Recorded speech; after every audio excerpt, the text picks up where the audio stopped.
Okay, this is what our presentation looks like so far, but it looks a tad dull. We can improve the overall visuals by either inserting a picture as a background, or maybe inserting pictures into the presentation itself, or perhaps altering the color of the background altogether.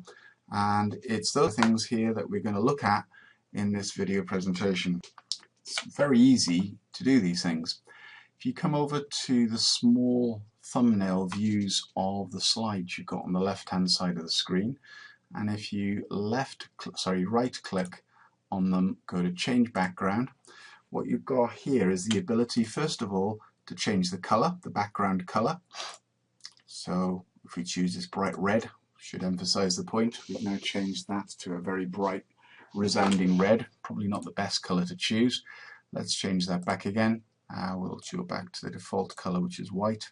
Alternatively, what we could do, again coming to change background, is we could choose an image, and we can either choose an image by uploading it. So maybe you've got it on your computer at home, you can upload it and then stick it into your presentation here. If you feel brave, you can go for take a snapshot, which I believe, not tried this before, allows Google Docs to access your camera and take a photograph of you, or maybe moving images of you if you're doing a demonstration, showing them how to do an experiment, for example. Let's try it. No camera detected. Obviously mine is not good enough to be able to do that. Yours might be at home. Alternatively, you could go by a URL.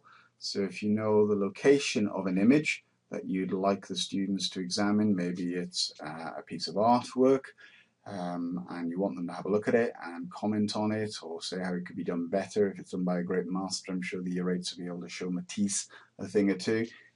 So what you would do is you'd paste in your URL into here, and if it works, and it doesn't on the KRS domain, because again it doesn't allow you to search for images and grab hold of them off the internet directly. Another one for Richard Herneman, I think, here. Sorry to create you extra work, Rich. Workaround, of course, would be to have an alternative Google account, go through this particular process here, get the URL that you want, the image that you want, and then put it into your Google KRS drive by sharing it with your namesake within the KRS domain. We're going to cancel out of that. We're going to click done, which means we haven't actually done anything as yet. But let's say you wanted this Matisse painting here. Rather than doing it through the URL, what you might have to do is to to save the image as, save it onto your drive, onto your documents. You could actually save it on the drive, really. Let's save it within the drive. So we'll save it onto the drive by there. We're going to call it Matisse icon image. It's now saving it onto the drive directly.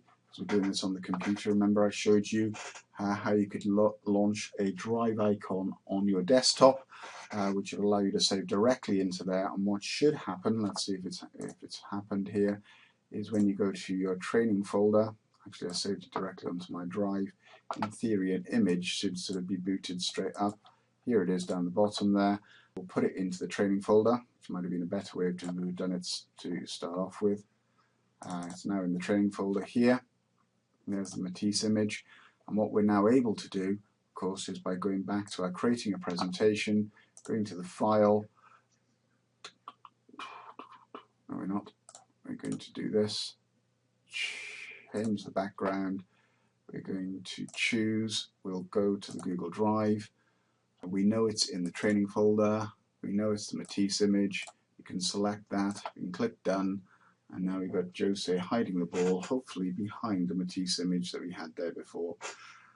You could, of course, if we add another slide onto here, decide that what we're going to do is we're just going to put the actual image straight in which case you insert the image. Again, you've got the same options as you had before. We'll search for it on the Google Drive, we'll look for it in the training folder. There's the Matisse image, we'll select it. Hopefully it'll jump straight in, which it looks as though it is. If you wanted to, you could move it over to, let's say, the left hand side, which would allow you then, by inserting a text box over here, to put in some questions for the students to look at, maybe specific features about the image, and comment on how good or otherwise it is and why it's inspiring.